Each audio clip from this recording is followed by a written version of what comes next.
Have you ever been in the middle of speaking, sharing something that truly mattered to you, and suddenly someone cuts you off? It happens in meetings, it happens with friends, it even happens in the most intimate moments when the person you love interrupts you.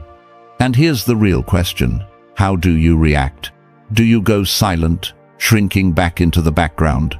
Do you smile awkwardly and whisper the words, "Sorry, go ahead"? It feels harmless, but it isn't. Because every time you surrender that moment, you are teaching the world how much or how little your voice deserves to be heard. And here's the truth: this is not just about interruptions, it's about power, about presence, about respect. Today, I'll show you something timeless, just 3 simple words that can stop interruptions in their tracks. 3 words once practiced by Marcus Aurelius, by Seneca, by Epictetus. Words so deceptively simple, yet so powerful that they can silence a room and draw every eye back to you. So stay with me until the end, because once you learn these words, you'll never struggle to be heard again. And if you believe in mastering yourself, in becoming unshakable in a noisy world, then take a moment, right now, to subscribe. This channel, The Stoic Habit, is where we grow stronger together. What are these 3 words? We'll begin with the very first one, but before we do, let's understand why language itself has always been tied to power in Stoic philosophy. Part 1. Words and power. The ancients knew this truth well. The Romans believed that words could shape an empire. One promise could spark a war. One command spoken at the right time could save thousands of lives. Seneca wrote to Lucilius, "Brevity and calm in speech carry more force than the loudest cries of the crowd." Not volume, not noise, but calm authority. And it's still true today. Power no longer rests in swords or shields. It rests in how you speak. In a meeting, if you can't hold attention, you'll be ignored. In a negotiation, if you can't defend your words, you'll be dismissed.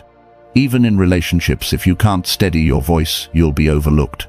Here's the problem: most of us give our power away. We smile awkwardly. We whisper, "Sorry." We yield. And in that moment we send a dangerous message. My voice matters less than yours. Marcus Aurelius warned himself daily, "Do not be distracted by what is unnecessary. Hold to what is essential." If you don't guard what is essential in your own words, others will take it from you. So how do you reclaim attention without shouting, without anger? Let's start with the first word, a word so simple that many people take it for granted. Part 2. The first word, listen. Why is this word so powerful? Psychologists call it an orienting signal. When you say listen, the human brain is instantly reprogrammed to stop, to focus, to prepare for something that matters. Picture this. You're in a meeting, the room buzzing with arguments, voices competing for dominance. You don't raise your voice. You don't slam the table. You simply say, "Listen, here's what needs to be finished first." The noise fades. The room falls still. Not because you threatened anyone, but because the word listen carries weight. It's a gentle command, one that our instincts are wired to obey. History gives us proof. Epictetus, the Stoic teacher, was known to pause mid-lesson when his students grew restless. He wouldn't scold them, he wouldn't shout. He would simply scan the room, lift his gaze, and say slowly, "Listen." And in that single word order was restored. Silence became his ally. Centuries later, Martin Luther King Jr. echoed the same principle. In his legendary "I Have a Dream" speech, he often began with the phrase, "Now listen." Thousands of people chanting, clapping, shouting, yet at those words, they leaned in. The crowd surrendered its noise to the gravity of his voice. That's the lesson. When you use listen, you remind others that your words carry value. You're not asking permission, you are declaring presence. But listening alone is not enough. Attention fades quickly unless it's anchored to meaning. You must show people why they should care, why your words deserve priority. That's where the second word enters, and it will shift the hierarchy of any conversation.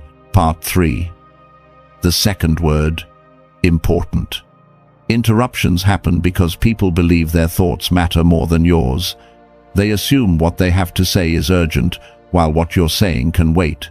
But the moment you use the word important, that assumption collapses. You shift the hierarchy of the conversation. You create weight, and the brain responds. Neuroscience shows that when something is labeled as important, the mind prioritizes it. Attention sharpens, focus deepens. Picture this scene. You're presenting an idea, and someone cuts in. Instead of fading, you say calmly, "The important point is this." Instantly, the interruption loses force. Nobody wants to be the fool who ignores what's important. The Stoics understood this long ago. Marcus Aurelius reminded himself, "Hold to what is necessary. Do not be distracted by what does not matter."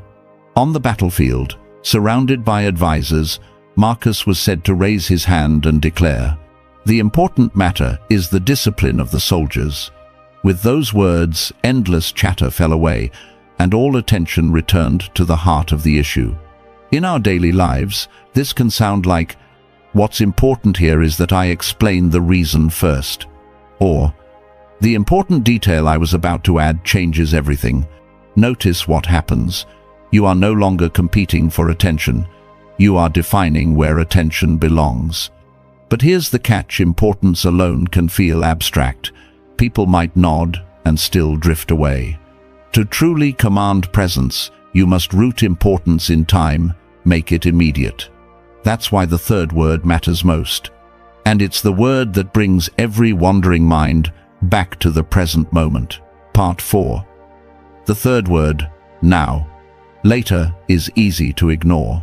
Tomorrow can be postponed. But now cannot be brushed aside. When you say, now, you anchor attention in the only moment that truly exists. Seneca wrote, "Life is divided into 3 parts, what was, what will be, and what island. We are not masters of the first 2, but only the third." The Stoics believed the present is our only possession. That's why the word now is so powerful. It doesn't allow distraction, it demands presence. Imagine this. You're interrupted mid-thought. Instead of backing away, you say, "Now, let me finish this."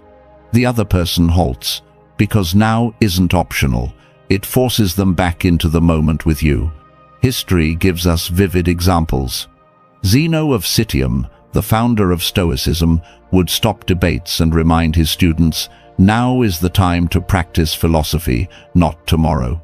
By using now, he refused to let wisdom drift into the abstract future. He pulled everyone back into reality. Even in modern life, leaders, coaches, and commanders rely on it. A general doesn't say, soon. He says, now. A coach doesn't shout later. He demands focus now. Because urgency commands action. So when you say, now, hear the rest of my point, or, now, focus on this part, you're not fighting interruptions, you're replacing their momentum with your own. Short, sharp, undeniable. With listen, you gain attention. With important, you define priority. With now, you root it in the present. But knowing these words isn't enough. There's a trap most people fall into, a single habit that destroys all authority the moment they open their mouth. And that trap is the word sorry. Part 5. The trap of sorry. Think about how many times you've done this. You're interrupted, and almost without thinking, you whisper, sorry, go ahead. It feels polite. It feels safe. But beneath the surface, it is devastating. Because every time you use sorry in that moment, you are not just apologizing. You are asking permission to exist in the conversation. You are teaching the other person that their words deserve space, while yours can be brushed aside. Epictetus warned, no one can diminish you without your consent. And when you surrender with sorry, you are giving that consent away. Picture it. And in a meeting, your idea is cut off. You reply, "Sorry, continue." In that instant, your influence vanishes. The room no longer sees you as the one holding value. They see you as background noise. Or at home, you share something close to your heart. Your partner interrupts, and you answer, "Sorry, please finish." You've just told them, "My feelings matter less." Do this often enough, and people will believe it. They'll keep stepping over your voice, not because they're cruel, but because you've trained them to. The Stoics understood that authority isn't forced, it is embodied. Seneca reminded us that calm brevity persuades more deeply than anger, but calm authority is not the same as surrender. So the real danger of sorry is not weakness in a single moment. It's the slow erosion of your presence over time. Which raises the question, if sorry is the trap, what is the alternative? There is one phrase, just as short, just as simple, but instead of shrinking your voice, it expands it. And that phrase is, "Listen, there's more." Part 6. The alternative, listen, there's more. So if sorry is the trap, what's the way out? It comes down to a single phrase. Short, clear, powerful. Listen, there's more. Imagine you're in a meeting. You share an idea, then someone cuts in. Most people would shrink back, but instead you lift your eyes, steady your tone, and say, "Listen, there's more." Suddenly the interruption loses momentum. Your colleague pauses. Why? Because you've just declared that the thought isn't finished. And not only that, it carries weight. Picture it in your relationships. You open your heart. A friend interrupts with their own story. Instead of fading into the background, you lean slightly forward and say, "Listen, there's more." The effect is subtle but profound. You've reminded them that your voice is not noise, it is substance, and people don't interrupt substance, they lean in. Even in marriage, in the most familiar routines, this phrase can reshape habits. Partners often interrupt each other out of comfort, not malice. But if you always meet that with, "Sorry," the habit grows. If instead you answer, "Listen, there's more," you reclaim space without hostility. The Stoics would call this discipline of speech. Epictetus taught that silence is mastery, but also the ability to direct silence. When you say, "Listen, there's more," you direct silence back to yourself. You reclaim the moment with calm authority. This is not about arrogance, it's about presence. Sorry makes your words sound like noise. Listen, there's more makes them sound like truth. And here's the greater lesson. These words are not just conversation tactics. They are reflections of how you see yourself. Part 7. The Stoic lesson. At the heart of Stoicism is this truth. Your words are not separate from your character. The way you speak reveals the way you see yourself. Epictetus reminded his students discipline of speech reflects discipline of thought. Seneca wrote, "Brevity holds more power than volume." Marcus Aurelius warned, "Waste no words on what is unnecessary." When you use listen, you claim attention. When you use important, you define priority.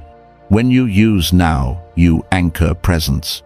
And when you replace sorry with listen, there's more, you stop surrendering your authority.